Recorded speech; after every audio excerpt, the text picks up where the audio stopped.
إن الحمد لله نحمده ونستعينه ونستغفره ونعوذ بالله من شرور أنفسنا ومن سيئات أعمالنا من يهده الله فلا مضل له ومن يضلله فلا هادي له أشهد أن لا إله إلا الله وحده لا شريك له وأشهد أن محمدًا عبده ورسوله اللهم صل على محمد وعلى آل محمد صلى الله عليه وسلم كما صليت على إبراهيم وعلى آل إبراهيم إنك حميد مجيد اللهم بارك على محمد وعلى آل محمد كما باركت على إبراهيم وعلى آل إبراهيم إنك حميد مجيد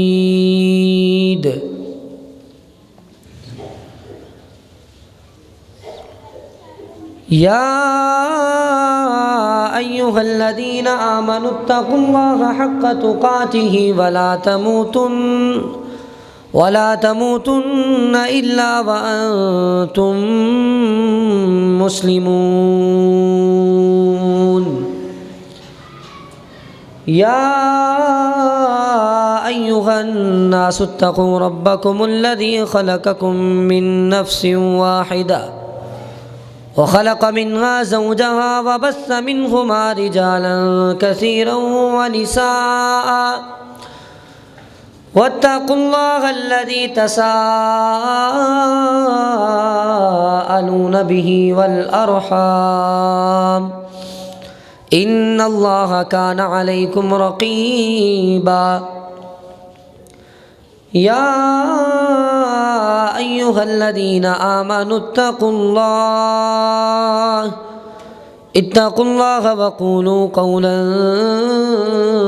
سديدا يصلح لكم أعمالكم ويغفر لكم ذنوبكم ومن يطع الله ورسوله فقد فاز فوزا عظيما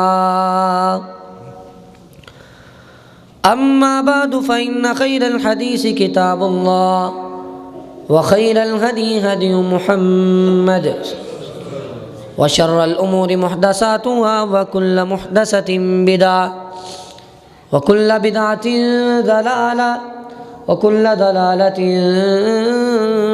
في النار أعوذ بالله السميع العليم من الشيطان الرجيم بسم الله الرحمن الرحيم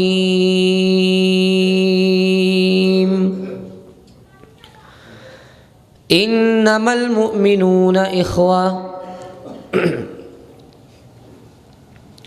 سب قسم کی حمد و ثنا اللہ وحدہ لا شریک کے لیے ہیں، جو ہمارا خالق ہے، مالک ہے، رازق ہے، ہر چیز پر قادر ہے، جو وہ چاہے کر سکتا ہے۔ اگر وہ چاہے تو کسی کو بیٹے دے دے، اگر وہ چاہے تو کسی کو بیٹیاں دے دے، اگر وہ چاہے تو اولاد سے محروم رکھے، کیونکہ وہ ہمارا خالق ہے، مالک ہے، ہر چیز پر قادر ہے۔ اس کے بعد لاکھوں کروڑوں درود و سلام اس ہستی اقدس مقدس مطہر معطر پر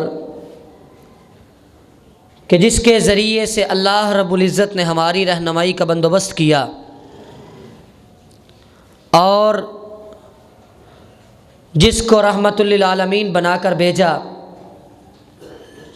جس کے آنے سے انسانوں کو جینے کے طور طریقے اور سلیقے آ گئے،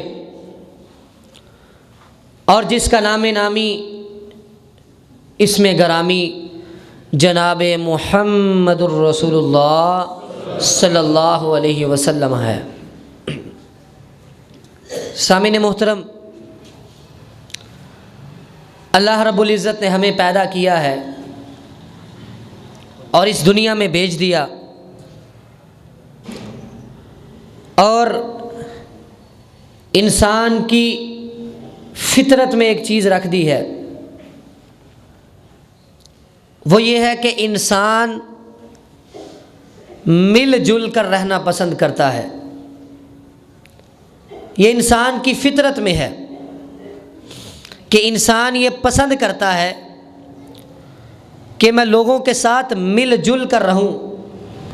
تنہائی، خلوت پسندی اور اکیلا پن اور اکیلے رہنا یہ انسان کی فطرت نہیں ہے۔ کوئی انسان آپ نے دیکھا ہو جنگلوں میں نکل جائے اور اکیلا تنہا جنگلوں کو نکل جائے اور ساری زندگی وہاں ہی گزار دے؟ شاذ و نادر کوئی ایسی مثال مل جائے تو وہ الگ بات ہے، وگرنہ فطرت انسان کی یہ ہے کہ انسان یہ پسند کرتا ہے کہ میں لوگوں کے ساتھ مل جل کر رہوں۔ میرا ایک محلہ ہو، میرا ایک معاشرہ ہو، میرا گھر سوسائٹی میں ہو، اور مجھے ملنے والے، مجھے جاننے والے، مجھے پہچاننے والے، میرا تعارف رکھنے والے کچھ لوگ بھی ہوں۔ جب میں باہر نکلوں تو مجھ سے سلام لینے والے، میرا سامنا کرنے والے بھی کچھ لوگ ہوں۔ یہ انسان کی فطرت ہے۔ کیا چاہتا ہے انسان؟ کہ میں لوگوں کے ساتھ مل کے رہوں۔ کم از کم کچھ نہیں، اگر انسان سوسائٹی سے باہر، شہر سے باہر اور اپنے محلے سے باہر الگ گھر بنا لیتا ہے، اکیلا گھر ہے، ساتھ کوئی پڑوسی نہیں ہے، پھر بھی وہ وہاں اکیلا نہیں، اس کے ساتھ اس کے گھر والے تو موجود ہیں نا، کو 5-7 گھر والے جو افراد ہیں وہ تو ہیں نا۔ انسان اکیلا پن اور تنہائی کا عادی نہیں ہے۔ اللہ نے اس کی فطرت میں رکھا ہے کہ یہ مل جل کر لوگوں کے اندر بیٹھنا، لوگوں کے ساتھ تعلقات رکھنا یہ پسند کرتا ہے۔ تو پھر اللہ رب العزت نے ہمیں کچھ اصول بھی دیے ہیں کہ جب ہم مسلم معاشرے میں رہ رہے ہیں، ہمارے ارد گرد مسلمانوں کے گھر ہیں، ہم بھی مسلمان ہیں، ہمارے ساتھ رہنے والے بھی مسلمان ہیں، ہمارے ارد گرد بسنے والے بھی مسلمان ہیں، ہمارا جن سے تعلق ہے وہ بھی مسلمان ہیں، تو پھر اللہ نے جب انسان کی فطرت میں یہ رکھ دیا ہے کہ انسان اکیلا رہنا پسند نہیں کرتا، لوگوں کے درمیان میں، لوگوں کے ساتھ محلے اور معاشرے میں رہنا پسند کرتا ہے، تو پھر اللہ نے اس معاشرے میں اور اس محلے میں رہنے کا طریقہ بھی بتا دیا ہے۔ کیا فرمایا ہے؟ فرمایا انما المؤمنون اخوہ۔ بات ہی ختم کر دی۔ کہا لوگو یہ یاد رکھو کہ مومنین آپس میں کیا ہیں؟ بھائی بھائی۔ اب بھائی بھائی ہونے کا مطلب کیا ہے؟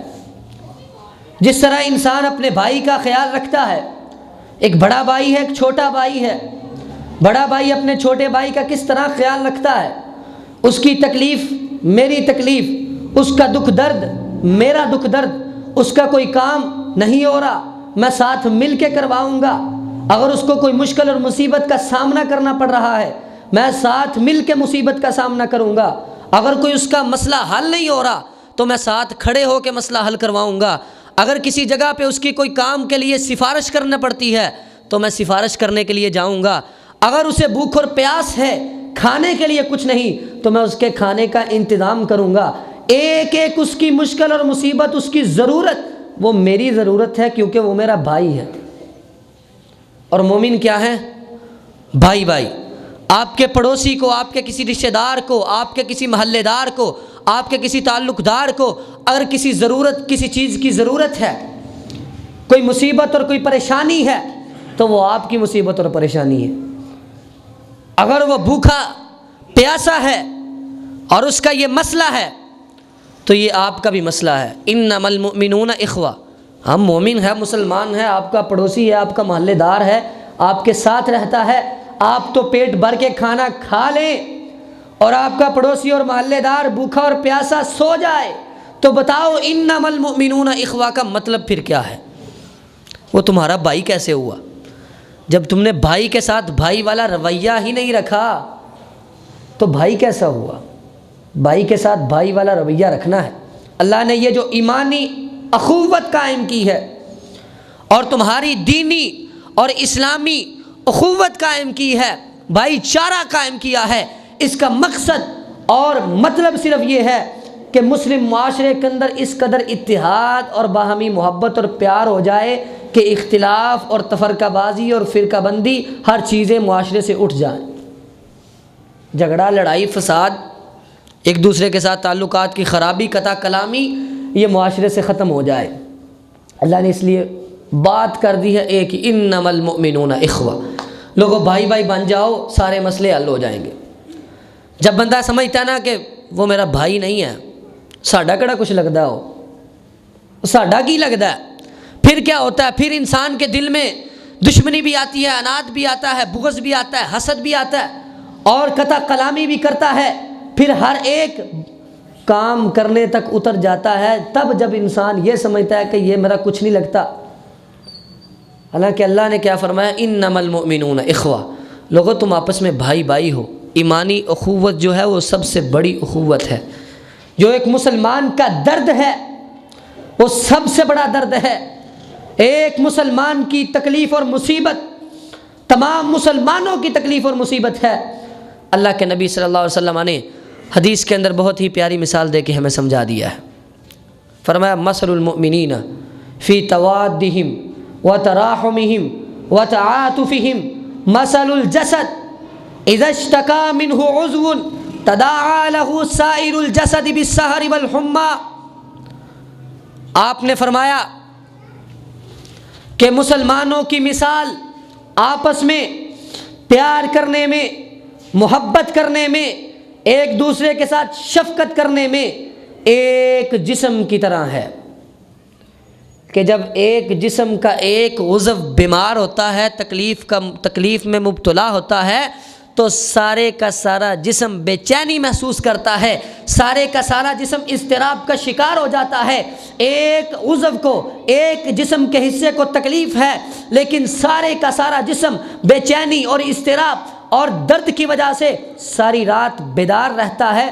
اگر انسان کے پاؤں کی ایک انگلی پر چوٹ لگی ہو تو چوٹ پاؤں پہ لگی ہے، وہاں تکلیف ہے، اس پاؤں کی تکلیف کی وجہ سے سارا جسم بے چین اور اضطرابی کا اور بے چینی کا شکار رہتا ہے۔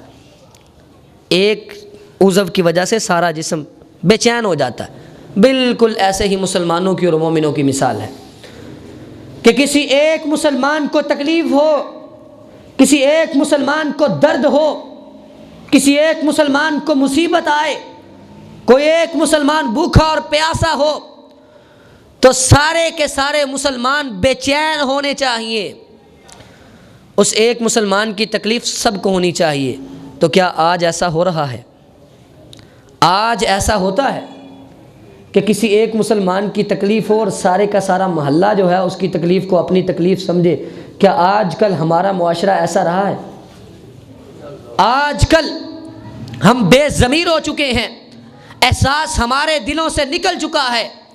اللہ کے نبی نے جب یہ مثال دے دی کہ مومنو تمہاری مثال ایسے ہے کہ تمہارے معاشرے اور تمہارے محلے کے اندر ایک مسلمان کو تکلیف ہو تو پورا محلہ اس کی تکلیف کی وجہ سے سو نہ پائے، پورا محلہ اس کی تکلیف کی وجہ سے تکلیف محسوس کرے اور اس کی مشکل اور مصیبت کو حل کرے۔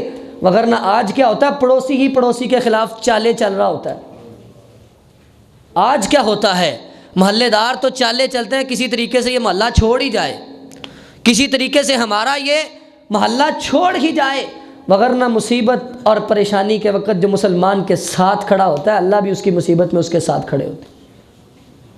اللہ نے تو، اللہ کے نبی نے تو ہمیں ایسی ایسی حدیثیں اور ایسے ایسے طریقے بتائے ہیں جن کے ذریعے سے ہمارے دل میں احساس پیدا ہو، جن طریقوں کو اپنانے سے ہمارے دل میں اپنے مسلمان بھائی کی محبت پیدا ہو۔ اب وہ طریقے بھی ایسے ہیں کہ ان طریقوں پر بھی اب عمل نہیں ہو رہا، ہم وہ طریقے بھی چھوڑ بیٹھے ہیں۔ کم از کم وہ طریقے ہی اپنا لیں تو ہمارے دل میں مومن کی محبت بیٹھ جائے، ہمارے دل میں مسلمان کی محبت بیٹھ جائے۔ اور اس حدیث کو آپ سامنے رکھیں تو اقبال کا وہ شعر یاد آیا مجھے۔ کیا کہا تھا اس نے کہ اخوت اس کو کہتے ہیں چبھے کانٹا جو کابل میں، تو ہندوستان کا ہر پیر و جواں بے تاب ہو جائے۔ کابل افغانستان کے دارالحکومت کا نام ہے کہ اگر کابل کے اندر بھی کسی مسلمان کو ایک کانٹا چبھتا ہے تو یہاں ہندوستان میں، پاکستان میں رہنے والے مسلمان کو بھی اس کی تکلیف محسوس ہونی چاہیے۔ وگرنہ آج کیا ہو گیا ہے، یہ قومی ریاستیں، یہ ملکوں کی تقسیم نے ہمیں بے ضمیر بنا دیا ہے کہ یہاں رہنے والا مسلمان تکلیف میں مبتلا ہو تو ہم اس کی تکلیف تو محسوس کر لیتے ہیں، وگرنہ برما کے اندر، چچنیا کے اندر، شام کے اندر، اور اسی طرح لبنان کے اندر، اسی طرح کشمیر کے اندر جتنے مسلمانوں پر ظلم ہوتا ہے ان پہ حملے ہوتے ہیں، ہمیں کچھ نہیں محسوس ہوتا، ہمیں محسوس تک بھی نہیں ہوتا۔ حالانکہ اقبال نے ہمیں کیا نظریہ دیا تھا کہ کابل کے اندر بھی کسی مسلمان کو کانٹا چبھے تو یہاں تکلیف ہونی چاہیے۔ اقبال نے تو بعد میں نظریہ دیا، سب سے پہلے اللہ کے نبی کا فرمان ہے کہ تمہارا ایک جسد ہے، انما المؤمنون اخوہ۔ مؤمنون کا مطلب یہ ہے کہ تمام مومن، دنیا میں، کائنات میں کسی کونے میں بسنے والا کوئی مومن ہو اور اسے تکلیف ہو، تمہیں اس کی تکلیف یہاں محسوس ہو، پھر تم اس کے بھائی ہو۔ ورنہ آج کیا ہے، آج دوسرے ملک تو دور کی بات، آج ہمارے محلے میں کوئی مسلمان تکلیف محسوس کرے تو ہمیں وہ تکلیف محسوس نہیں ہوتی۔ اللہ کے نبی نے کیا فرمایا؟ اللہ کے نبی صلی اللہ علیہ وسلم نے فرمایا لا تدخلون الجنۃ حتی تؤمنوا ولا تؤمنوا حتی تحابوا اولا ادلکم علی شیء اذا فعلتموه تحاببتم افشوا السلام۔ اللہ کے نبی نے فرمایا کہ تم اس وقت تک جنت میں داخل نہیں ہو سکتے جب تک تم مومن نہ ہو جاؤ۔ اب یہ تو ظاہری سی بات ہے، بغیر ایمان کے جو مومن ہی نہیں ہے وہ جنت میں کیسے داخل ہوگا؟ تب تک جنت میں داخل نہیں ہو سکتے جب تک تم ایمان نہ لے آؤ۔ اور کیا فرمایا؟ فرمایا تب تک تمہارا ایمان کامل نہیں ہو سکتا جب تک تم آپس میں ایک دوسرے سے محبت کرنا نہ شروع کر دو۔ اور آگے فرمایا میں تمہیں بتا نہ دوں کوئی ایسی بات، کوئی ایسا کام جس کے ذریعے سے تمہارے درمیان محبت قائم ہو جائے۔ فرمایا افشوا السلام، سلام کو عام کر دو، محبت بھی عام ہو جائے گی۔ سلام کو عام کر دو، سلام کا مطلب کہ السلام علیکم، تم پر سلامتی ہو، کسی کو جانتے ہو نہیں جانتے، پہچانتے ہو واقفیت ہے نہیں ہے، اسے سلام کہو۔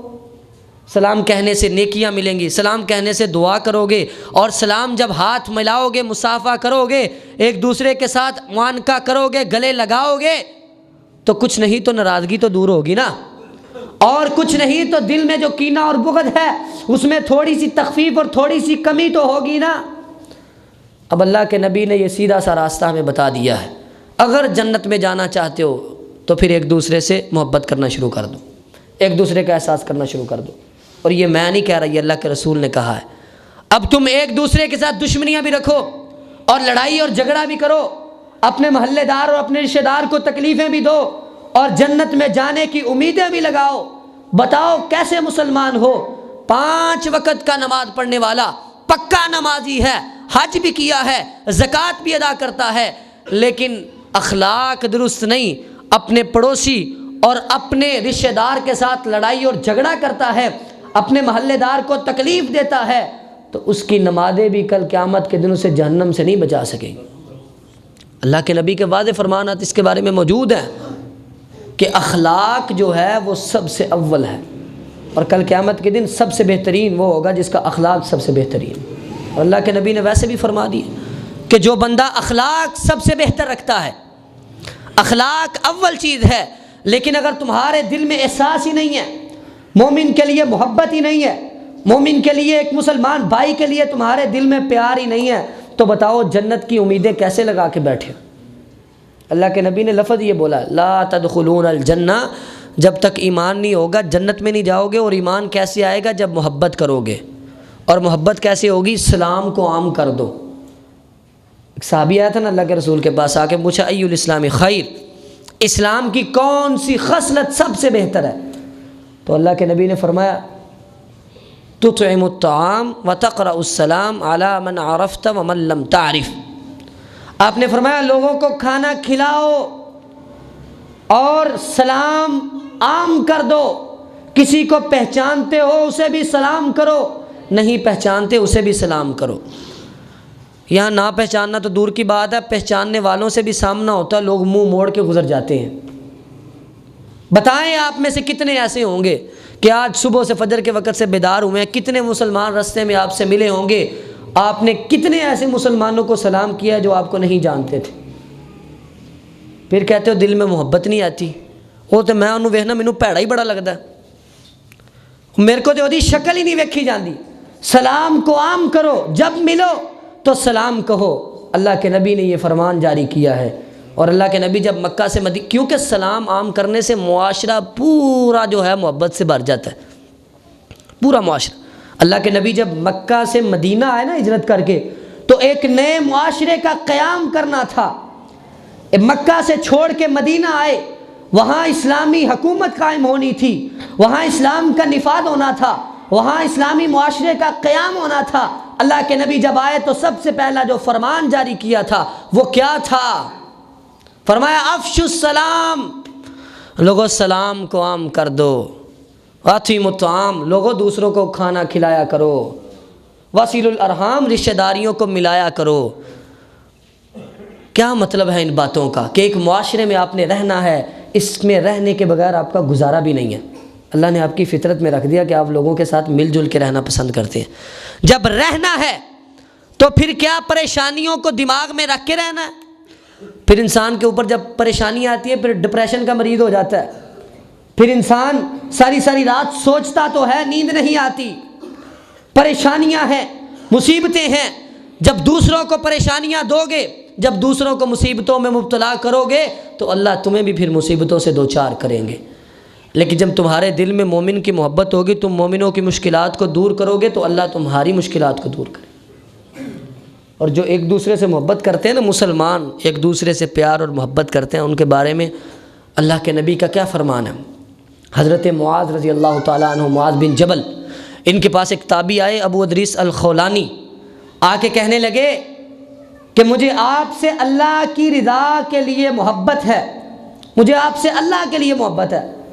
سیدنا معاذ نے کہا واقعی اللہ کے لیے محبت ہے، کوئی اور مقصد اور غرض تو نہیں ہے؟ کہنے لگے نہیں، صرف اللہ کے لیے مجھے آپ سے محبت ہے۔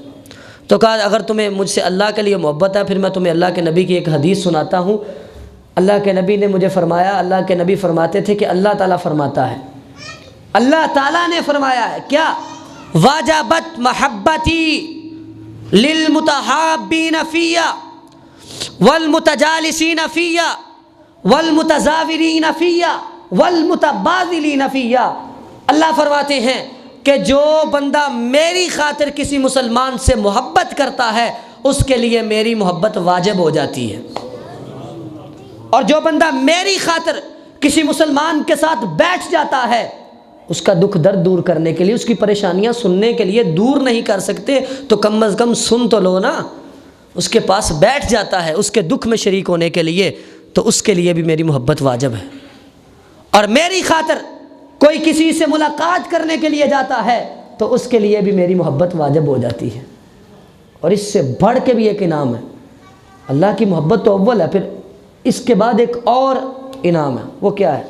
اللہ کے نبی صلی اللہ علیہ وسلم نے فرمایا کل قیامت کا دن ہوگا، اللہ کا دربار لگا ہوگا، میدان محشر میں ہر کسی کو فکر ہوگی، اور اس وقت گرمی کی تپش اور اس قدر گرمی شدت اختیار کر چکی ہوگی کہ سورج بالکل قریب آ جائے گا، اور ہر انسان اپنے گناہوں کے مطابق، اپنے گناہوں کے بقدر اپنے ہی پسینے میں ڈبکیاں لے رہا ہوگا۔ کسی کا پسینہ اس کے گھٹنوں تک، کسی کا ٹخنوں تک، کسی کا پیٹ تک، کسی کا گردن تک، اور کوئی اپنے ہی پسینوں میں ڈبکیاں لے رہا ہوگا، اس گرمی کے عالم میں ہر انسان کو سائے کی ضرورت ہوگی۔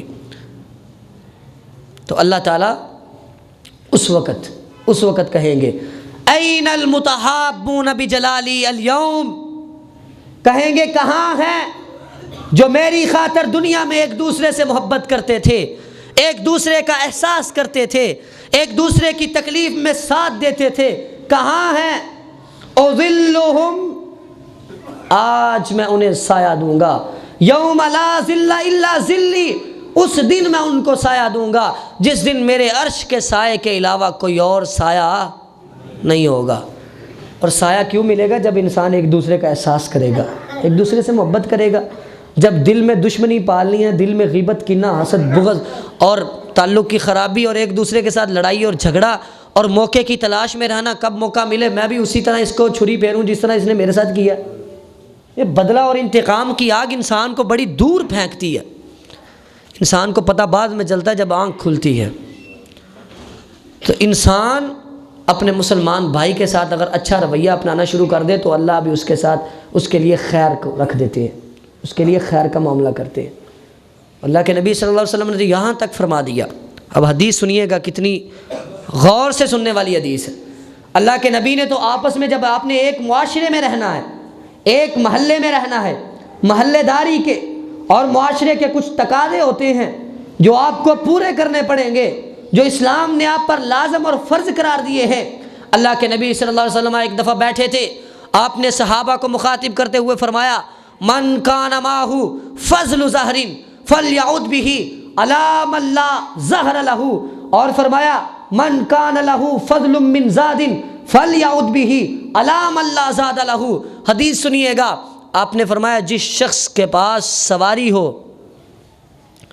جس شخص کے پاس اضافی سواری ہو اور اسے پتہ بھی ہے کہ میرے پڑوسی کے پاس، میرے کسی رشتہ دار کے پاس، میرے کسی محلے دار کے پاس اضافی سواری ہی نہیں ہے، میرے پاس تو اضافی سواری ہے لیکن میرے کسی محلے دار کے پاس سواری ہی نہیں ہے، فلیعد بہ علی من لا ظہر لہ، تو آپ نے یہ حکم دیا ہے کہ وہ اس کو سواری دے دے جس کے پاس سواری نہیں ہے۔ اب یہ ادھار دینے کی بات نہیں ہے، عاریتاً دینے کی بات نہیں ہے، اور یہ بات نہیں ہے کہ آپ دے دو اور جب وہ ضرورت پوری کر لے گا واپس لے لینا، یہ مسئلہ نہیں ہے، بلکہ کہا پکی اس کو مالک بنا دو، اس کو سونپ دو، وہ گاڑی اس کی ہے کیونکہ اس کے پاس تو ہے نہیں، تمہارے پاس 4 گھر میں کھڑی ہیں۔ اور آگے کیا فرمایا؟ فرمایا جس کے پاس کھانا زائد ہے گھر میں اور اسے پتہ ہے کہ میرے پڑوسی کے پاس کھانا نہیں ہے، میرے کسی محلے دار کے پاس کھانے کے لیے کوئی چیز نہیں ہے، تو وہ اپنا اضافی کھانا اس مسلمان کو دے دے جس کے پاس کھانے کے لیے کچھ نہیں ہے۔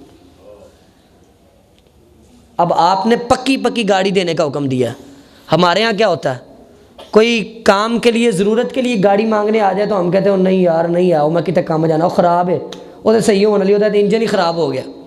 ہمارے پاس کوئی ضرورت کے تحت گاڑی لینے کے لیے آ جائے، بھائی میں نے کام جانا تھا، آج کے دن کے لیے آپ کی گاڑی چاہیے، گھر میں اضافی کھڑی رہے گی لیکن کسی مسلمان کو نہیں دیں گے۔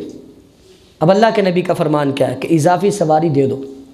اور حضرت ابو سعید خدری کہتے ہیں کہ آپ نے اتنی چیزوں کا نام لیا کہ ہم تو یہ سمجھ بیٹھے کہ ہمارے گھر میں یا ہمارے پاس جو بھی اضافی چیز موجود ہے اور کسی مسلمان کو اس کی ضرورت ہے تو وہ چیز ہماری نہیں، اس پر ہمارا حق نہیں، وہ اس مسلمان کی ہے، ہمیں اس مسلمان کو دینی ہوگی۔ یہاں تک آپ نے فرما دیا۔ لیکن ہم کیا کرتے ہیں، ہمارے گھر میں ایک مہینے کا راشن تو پڑا ہوا ہے، ایک مہینے کا کھانے پینے کا سامان، سبزیاں، دالیں، اور ہم نے طرح طرح کی گھی چیزیں اپنے گھر میں سٹور کر رکھی ہیں، لیکن ہمارے ساتھ رہنے والا، ہمارے محلے میں رہنے والا ایک غریب مسلمان شام کے 2 لقمے کھانے پر بھی مجبور ہے۔ یہ کیسی مسلمانی ہے؟ اللہ کے نبی کا کیا فرمان ہے؟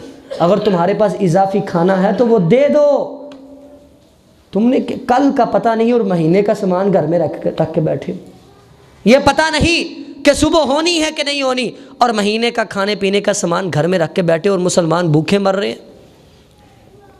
اور کسی کہنے والے نے کیا خوب کہا تھا کہ گندم امیر شہر کی ہوتی رہی خراب، بیٹی مگر غریب کی فاقے سے مر گئی، کہ ہم تو اپنی گندم کو سٹور کر لیتے ہیں، ہم تو اپنے ذات کو اور اپنے مال کو اور اپنے کھانے پینے کا سامان کو گھروں میں اور فریجوں میں اور فریزروں میں سٹور کر کے بیٹھے ہیں، اور مسلمان بھوکے اور پیاسے مر رہے ہیں۔ ہم کیسے مسلمان ہیں؟ اللہ کے نبی نے جب پہلی دفعہ قربانی کی مسلمانوں نے تو دیکھا کہ مسلمانوں کے حالات تنگ ہیں، غربت ہے، تو آپ نے یہ آرڈر جاری کر دیا، کسی مسلمان کے لیے جائز نہیں کہ 3 دن سے زیادہ قربانی کا گوشت گھر میں رکھے، 3 دن سے پہلے وہ تقسیم کر دے یا کھا لے۔ یہ کیوں کہا تھا؟ تاکہ پتہ تھا کہ معاشرے کے اندر ابھی غربت ہے، لوگوں کو کھانے کی اور گوشت کی ضرورت ہے، آپ نے کہا تقسیم کر دو۔ لیکن جب پتہ چلا کہ معاشرے کے اندر اور ہمارے مسلم معاشرے میں مدینہ کے اندر اب مال کی فراوانی ہے، لوگوں نے سب نے قربانیاں کی ہیں، سب کے پاس گوشت موجود ہے، پھر آپ نے یہ حکم دیا کھاؤ پیو صدقہ کرو اور سٹور بھی کر لو، ذخیرہ بھی کر لو، تمہیں اجازت ہے۔ اب یہ دیکھو اس حدیث سے ہمیں کیا پتہ چلتا ہے؟ اگر تو ہمارے معاشرے کے اندر غربت ہے تو ہمارے پاس اضافی چیز ہے تو ہمیں تقسیم کرنے کا حکم ہے، اور اگر نہیں ہے پھر رکھ بھی لو۔ ہمارے ابھی غرباء موجود ہوتے ہیں، ہم غرباء کو اور غریبوں میں تقسیم تو نہیں کرتے، اپنی فریجیں اور اپنے فریزر پہلے بھر لیتے ہیں۔ قربانی کا گوشت دیکھ لو اور 20 مثالیں اس کی۔ تو اللہ کے نبی نے اسی لیے حکم دیا تھا کیونکہ آپ نے دیکھا کہ لوگوں کے حالات تنگ ہیں، سب قربانی نہیں کر سکے، تو آپ نے کہا 3 دن سے پہلے جائز ہی نہیں رکھنا، تقسیم کر دو بس۔ اب تو ہمارے لیے جائز ہو گیا، ہمارا پڑوسی بھوکا اور پیاسا ہو اور ہمارے لیے جائز ہے کہ ہماری فریج اور ہمارا فریزر اور ہمارا کچن بھرا پڑا ہو، یہ ہمارے لیے کیسے جائز ہے؟ تو یہ چھوٹی چھوٹی باتیں ہم نے کبھی سوچا بھی نہیں ہے۔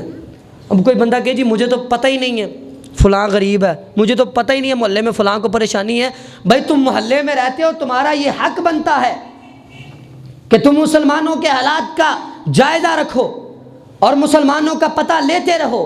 کوئی بیمار ہے تو عیادت کرو، کوئی مصیبت کا شکار ہے تو مصیبت کو دور کرنے میں اس کا ساتھ دو۔ اللہ کے نبی نے ہر کام کی فضیلت بتائی ہے، کرے تو صحیح کوئی۔ اللہ کے نبی نے فرمایا اذا عاد المسلم اخاہ المسلم، آپ نے فرمایا جب مسلمان اپنے کسی مسلمان بھائی کی عیادت کرتا ہے، لم یزل فی خرفۃ الجنہ، تو جب تک وہ اپنے مسلمان بھائی کی عیادت کرنے کے لیے بیٹھا رہتا ہے تب تک وہ جنت کے میووں میں ہوتا ہے۔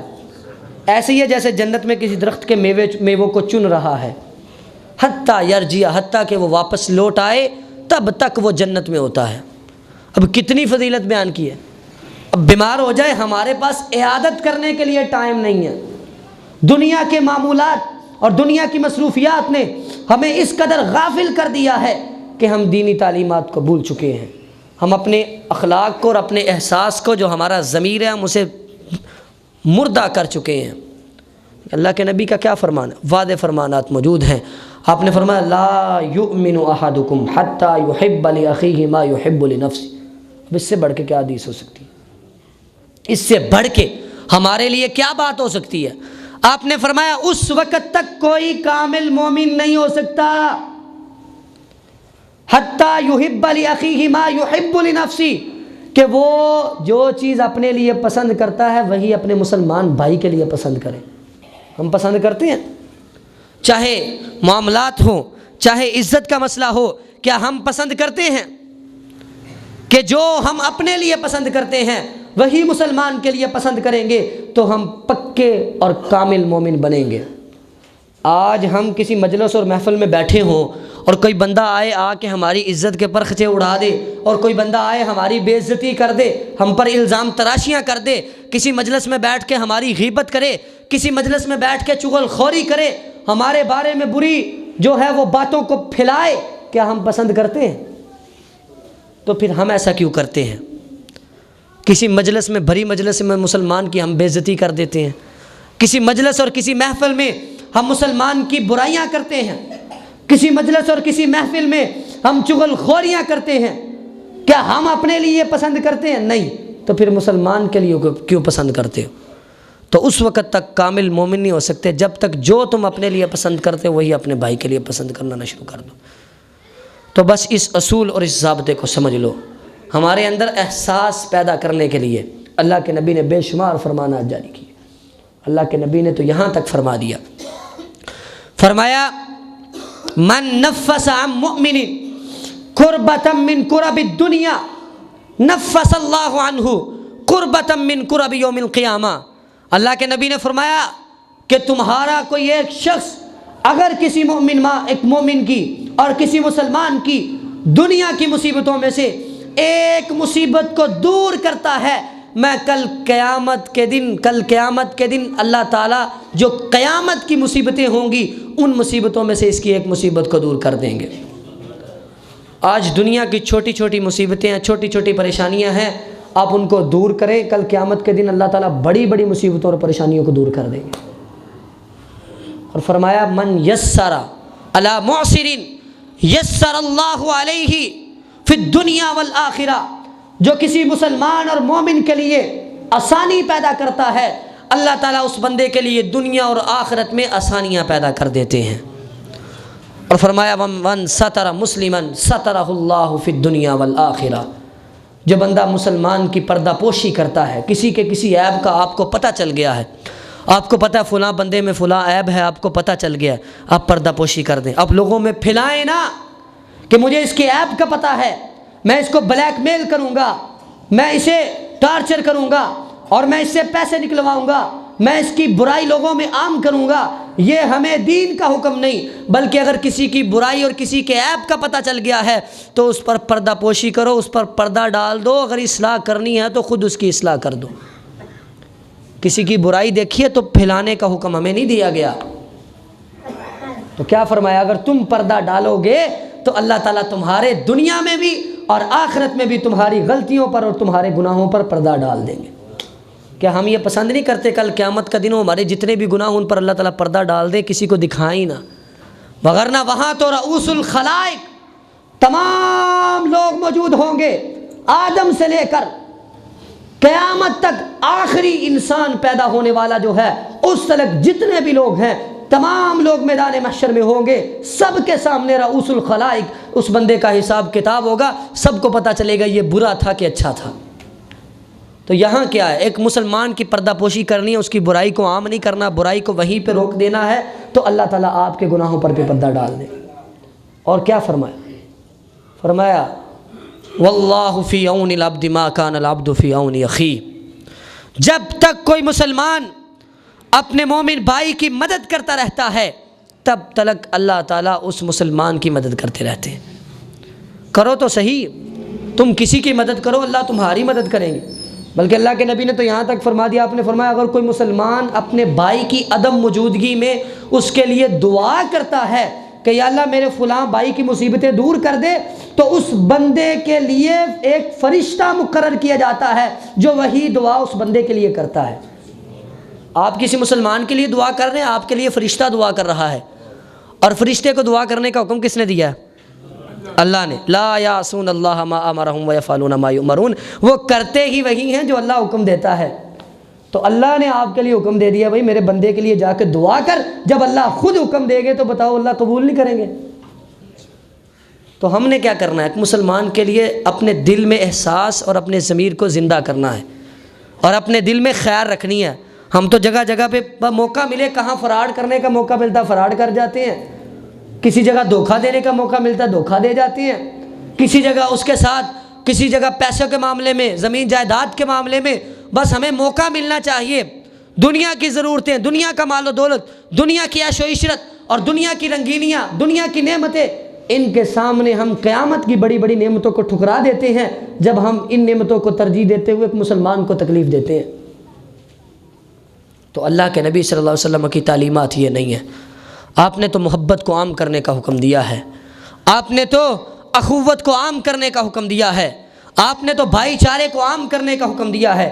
اللہ کے نبی جب مکہ سے مدینہ گئے تو آپ نے مہاجرین کو انصار کے ساتھ بھائی بھائی بنا دیا تھا، اخوت قائم کر دی تھی کہ ایسا معاشرہ تشکیل پائے کہ اس معاشرے میں ایک دوسرے کے ساتھ اخوت قائم ہو، بھائی چارہ قائم ہو، اور اس بھائی چارے کی کثیر مثالیں ہیں۔ ایک چھوٹی سی مثال مختصراً آپ کے سامنے ذکر کرتا ہوں کہ اللہ کے نبی نے جب بھائی چارہ قائم کیا تو عبد الرحمن بن عوف رضی اللہ تعالیٰ عنہ جو عشرہ مبشرہ میں شامل ہیں، ان کو بھائی بنا دیا سعد بن ربیع رضی اللہ تعالیٰ عنہ کا، جو انصاری تھے، بڑے مالدار تھے۔ تو سعد کہنے لگے عبد الرحمن مجھے اللہ نے بڑا مال دیا ہے، لوگ مجھے جانتے ہیں، میرا آدھا مال تم لے لو کیونکہ اب تم میرے بھائی بن گئے۔ اور کہا عبد الرحمن میری 2 بیویاں ہیں، تمہاری کوئی بیوی نہیں، تم مکہ سے سب کچھ چھوڑ چھاڑ کے مدینہ آ گئے ہو، تو میں اپنی ایک بیوی کو طلاق دے دیتا ہوں، جب اس کی عدت پوری ہو جائے گی تم اس سے شادی کر لینا، دیکھ لو جو تمہیں اچھی لگے دونوں سے میں اس کو طلاق دے دیتا ہوں۔ وہ اپنی بیوی کو طلاق دے کے کہا تم شادی کر لو، لیکن عبد الرحمن بن عوف نے کہا بارک اللہ لک فی اہلک و مالک، اللہ آپ کے مال اور آپ کے آل اولاد میں برکت کو پیدا فرمائے، آپ کا بڑا شکریہ، اور جزاک اللہ کہہ کے انکار کر دیا، کہا مجھے ضرورت نہیں ہے۔ پھر انہوں نے کیا کیا، بازار کا رستہ پوچھا، بازار گئے، اللہ نے برکت ڈالی، اور پھر مدینے کے بہت بڑے تاجر بنے، تھوڑے دن بعد انہوں نے شادی بھی کر لی اپنے ہی مال سے۔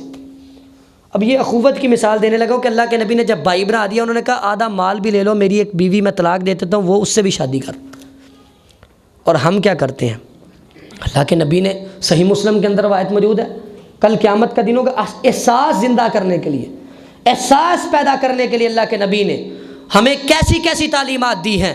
اللہ کے نبی نے فرمایا، حدیث قدسی ہے، کل قیامت کا دن ہوگا، ان اللہ عز وجل یقول یا ابن آدم مرضت فلم تعدنی، اللہ تعالیٰ کل قیامت کے دن اپنے بندے کو مخاطب کر کے کہیں گے، اے ابن آدم میں بیمار تھا، تو نے میری تیمارداری کیوں نہیں کہی، میں بیمار تھا تو میری خبر لینے کے لیے کیوں نہیں آیا۔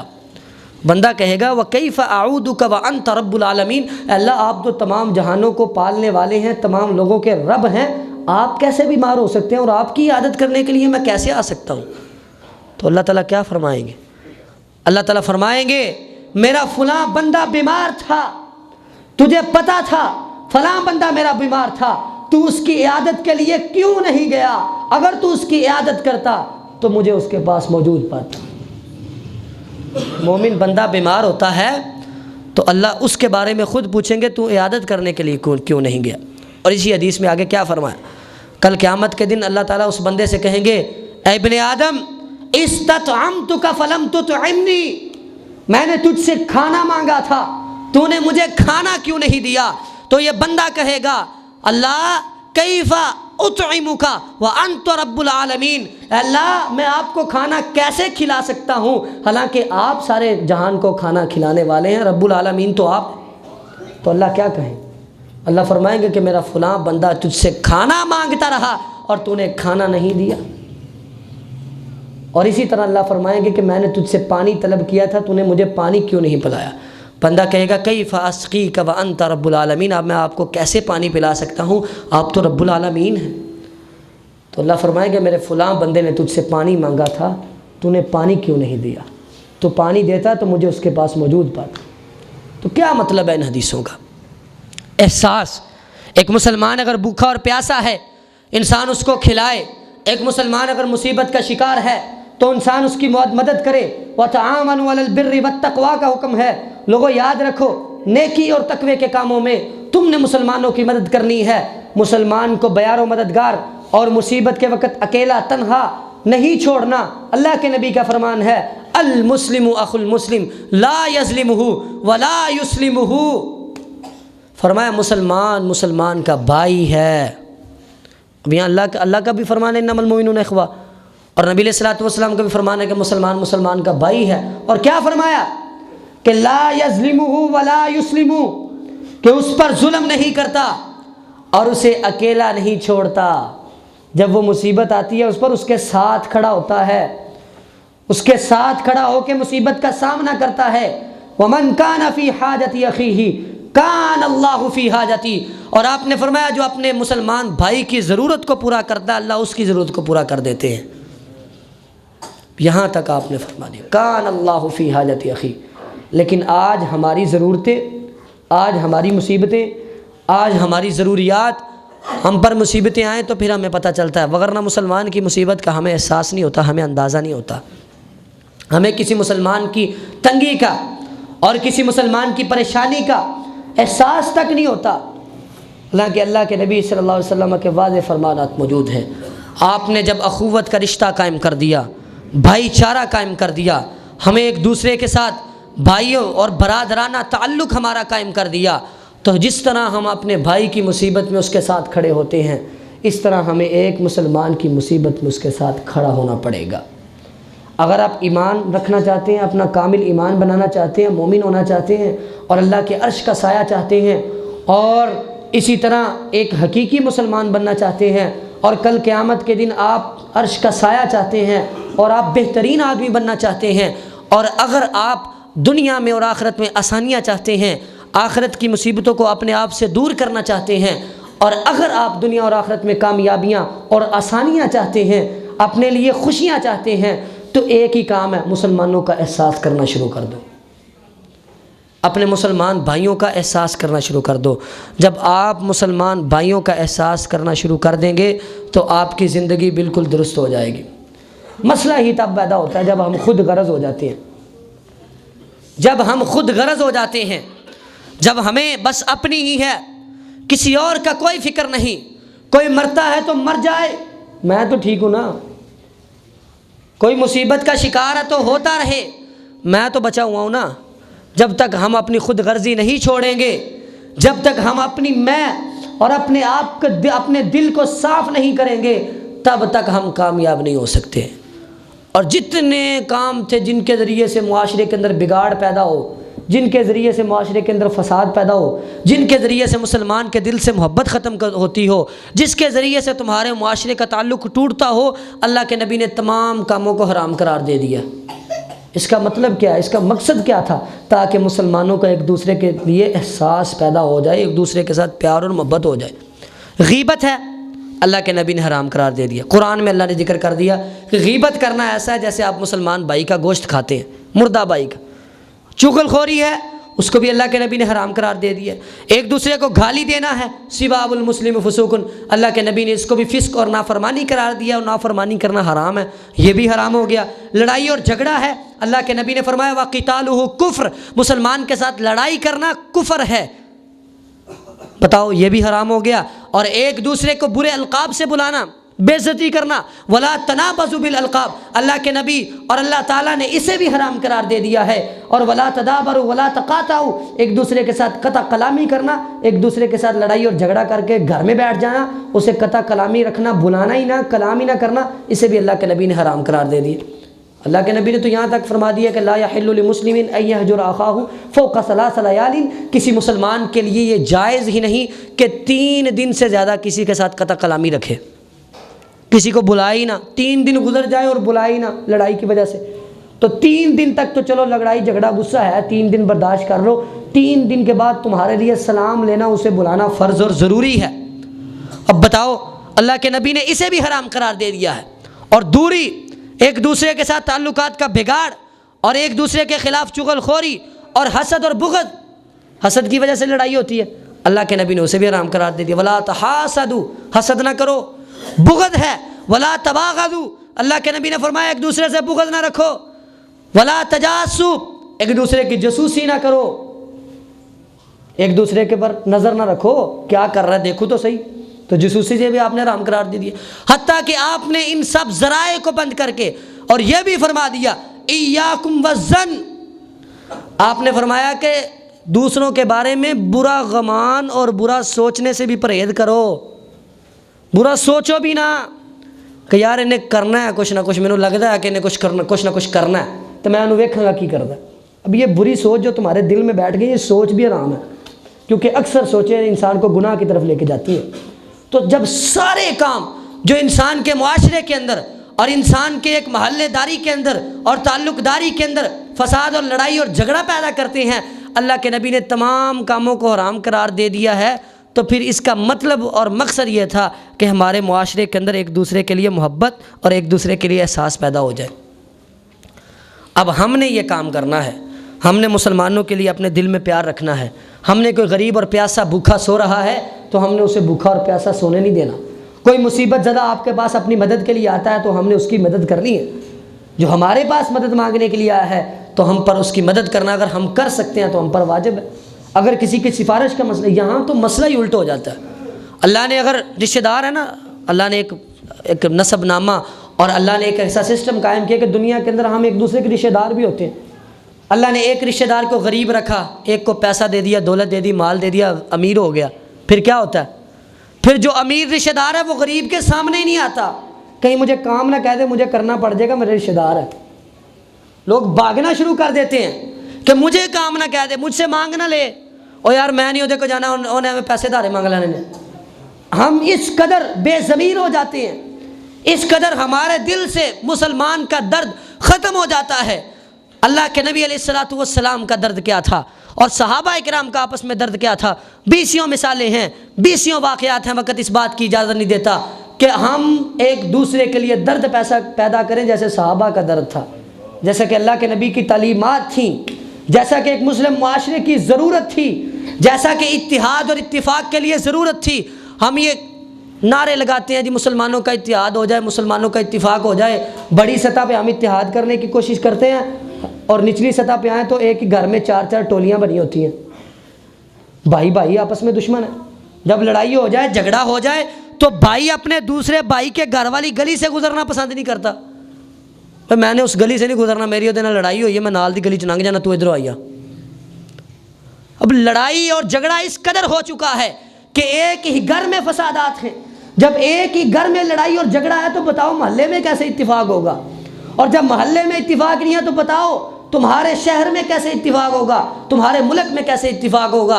اتفاق اور اتحاد اگر کرنا چاہتے ہو، مسلمانوں کا اگر اتفاق بنانا چاہتے ہو تو نچلے درجے سے شروع ہو جاؤ، کم از کم اپنے گھر میں اتفاق کرو، اس کے بعد اپنے محلے میں اتفاق کرو، اس کے بعد کی سوچنا جس کا تم سے سوال ہوگا۔